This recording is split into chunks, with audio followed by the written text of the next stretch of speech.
You were on Rogan like 2 weeks ago.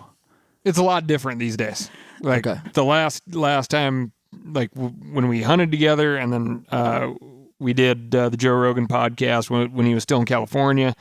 So you've been on it before. Yeah, one time for the exact same reason as this last time, right? Public lands. But, you know, when he was in California, it was like, cool, show up at this address. Oh, there you are. We walk in, he unlocks his own door, we walk in together. Now it's way different, right? Undisclosed location. And you get picked up, dropped off. You know, his security team it's all the same guys from the last couple of years. Really, you know, nice guys. So sat around, BS'd with them. Then Joe finally rolled in and yeah, did the podcast. And it was kind of odd timing, right? Because we had been talking, and I'd been like, "Hey, Joe, you need to pay attention to this public land sell-off stuff. It's very real." So you had said that you had communicated with him before, yeah, in some way. Yeah. Just making sure that he was in the loops. Like call him, email him. I was just texting him, just saying, "Hey, man, like this is real. Just stay on top of it." And Cameron Haynes was I was keeping him in the loop, right?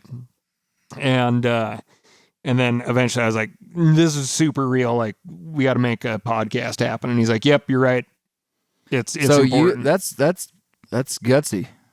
I like it that you had the boldness to say, "Hey, we need to do a podcast." Yeah, and he did it. I'm not going to call him and be like, "Hey, I want to talk about me." Right? I mean, this is important stuff.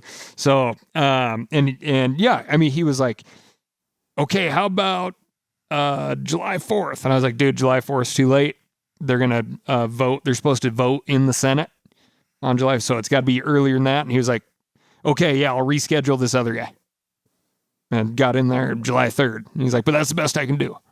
So went down there and yeah, had a good talk. But, you know, at that point, we had just gotten 2 days earlier the public land sell-off language removed from the Senate version of the budget bill, big beautiful budget bill.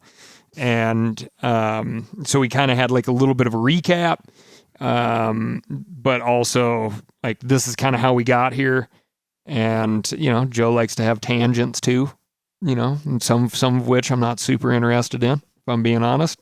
But so, you know, have to kind of redirect, but you know, very important to me, obviously,